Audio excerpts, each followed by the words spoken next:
ഉണ്ടോ ചേട്ടാ? ഇതേ പറമ്പിൽ രാവിലെ ഒന്ന് ഇറങ്ങിയിട്ട് വന്നപ്പോൾ കിട്ടിയ സാധനം കേട്ടോ. അതാണ്ടോ കാലയിൽ പുഴു കടിച്ച് പിടിച്ചോണ്ടിരിക്കണുണ്ടോ? ബ്ലഡ് കുടിക്കണേ.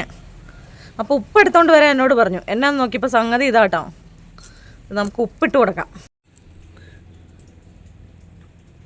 ഓ എൻ്റെ അമ്മേ, അത് വിടണില്ലല്ലോ. വിട്ടു കണ്ടോ? ഉപ്പിട്ടതേ വിട്ടത് കണ്ടോ? അത് വീണ്ടും അടുത്തടുത്ത് കയറുവാണോ? ഉണ്ടോ? ഇതാട്ടോ സാധനം. ഇത് നിങ്ങൾ കണ്ടിട്ടുണ്ടോ? എവിടെയൊക്കെ ഉണ്ട് ഈ സാധനം. ഉണ്ടോ? പോണുണ്ടോ?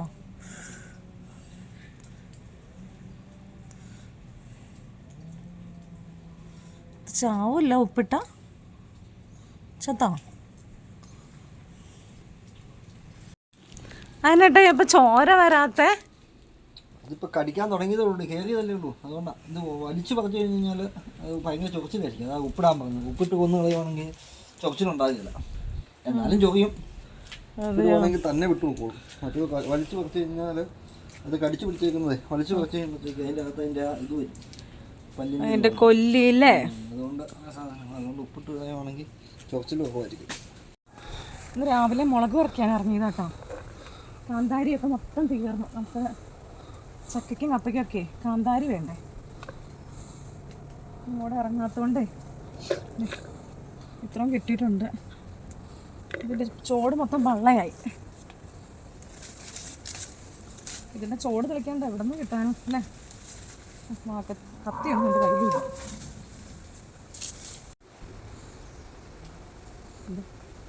പഴുത്ത് മൊത്തം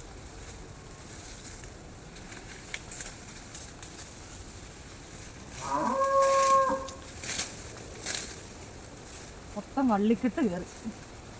കത്തി എടുത്തില്ല. ഞാൻ കപ്പയ്ക്ക് അരയ്ക്കാൻ വേണ്ടിയേ 2 മുളക് പറിച്ചുകൊണ്ട് ഓടിപ്പോകാൻ വേണ്ടി വന്നു. അതുകൊണ്ട് കത്തി സാധനങ്ങളൊന്നുമില്ല. പക്ഷേ ഇത് ഇനി ഇങ്ങനെ തന്നെ ഇട്ടിട്ട് പോയാൽ അടുത്ത പ്രാവശ്യം വരുമ്പോൾ ഒന്നും ഇതിൻ്റെ ചോടും കൂടെ കാണാൻ ചാൻസ് ഇല്ല. അപ്പം ജസ്റ്റ് ഒന്ന് പറിച്ചിട്ട് പോവാം.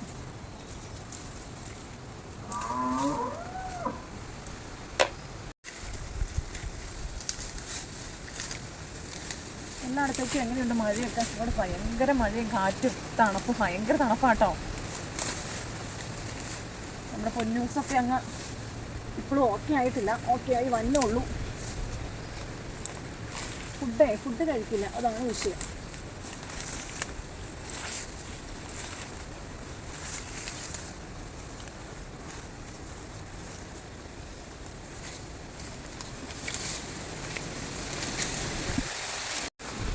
ചോടൊന്ന് ജസ്റ്റ് തെളിച്ചിട്ടുണ്ട്. ഇനി പിന്നെ ഇങ്ങനെ മഴ ചാറി തുടങ്ങി. ഇച്ചിരി മണ്ണിട്ട് കൊടുക്കണം. ഈ ചെന്നിന്ന് വലിയ മുളകൊന്നും കിട്ടിയില്ല കേട്ടോ. ആ പണതാ ഇത്രേ ഉള്ളൂ. ഞാൻ അപ്പുറം ചെന്ന് നോക്കണം. എഡിനെയൊക്കെ സ്കൂളിൽ വിട്ടു കേട്ടോ. 1 ദിവസം വിട്ടിട്ടില്ല. 1 ദിവസം അത്ര ഓക്കെ ആയില്ല.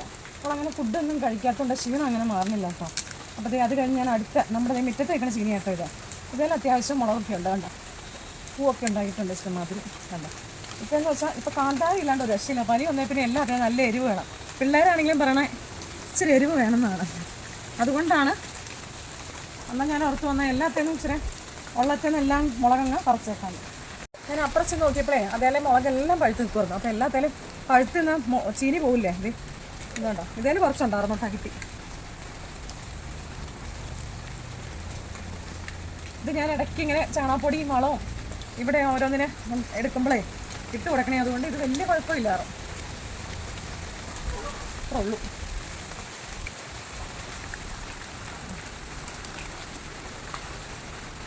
ഉണ്ടോ, ഇതിന് ഇത്രയും കിട്ടിയിട്ടുണ്ട് കേട്ടോ. അത്യാവശ്യത്തിനുള്ളതായി. ഇതൊക്കെ നോക്കി ഞാൻ പിള്ളേരെ കൂട്ട് നട്ട് വളർത്തിയ എൻ്റെ കരിയാപ്പായിരുന്നു 2 ഒരു വലുതുണ്ടായിരുന്നു. അത് ഉണങ്ങിപ്പോയി കണ്ടോ. അത് പിന്നെ നട്ട് വളർത്തിയതാണ്. ഇത് കഴിഞ്ഞ മഴയത്തെ പിറ്റേ ദിവസം ഞാൻ ആ പനി പിടിച്ച് അന്ന് രാവിലെ മുറ്റത്ത് ഇറങ്ങി നോക്കിയപ്പോൾ ഒടിഞ്ഞു കിടക്കുക. ഭയങ്കര സങ്കടമായിട്ടോ. ഞാൻ അത്രയ്ക്ക് കാര്യമായിട്ട് നട്ട് വളർത്തിക്കൊണ്ടിരുന്നായിരുന്നു. എല്ലാം അതിൻ്റെ ചോട്ടിലെ വളവും എല്ലാം ഇട്ട് കണ്ടോ. ഇത്ര ഇതായിരുന്നു. ഒടിഞ്ഞു പോയി. കാറ്റത്തായിരിക്കും ഇവിടെ പറഞ്ഞോണ്ട് ഇത്ര തന്നെ ഉണ്ടായിരുന്നു. ഇത് പനിയായ പിന്നെ വായിക്കൊന്നും അത്ര വലിയ ടേസ്റ്റിലൊന്നും കഴിക്കാനും ചോറൊന്നും. അപ്പോൾ ഇച്ചിരി കാന്താരിമുളക് കിട്ടിയപ്പോൾ ചേമ്പും കൂടെ ചേമ്പലയും കൊണ്ട് തോരൻ വെക്കാനൊരു അതുകൊണ്ട് കഞ്ഞി കുടിക്കാനൊരു പൂതി. അപ്പോൾ അത് ചേമ്പല എടുക്കാമെന്ന് കേട്ടോ.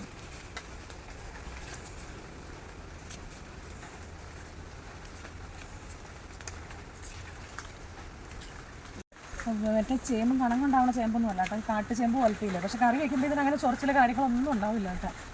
നല്ല ടേസ്റ്റാണ്. പുളിയൊക്കെ ഇട്ട് വയ്ക്കുമ്പോഴേ ഒരു കുഴപ്പമില്ല. നല്ല 2 ദിവസത്തേക്ക് തോരനായിട്ട് 2 ദിവസത്തേക്കൊക്കെ ഇരിക്കാനൊക്കെ ഒത്തിരി നല്ലതാണ്. ഇത്ര മതി.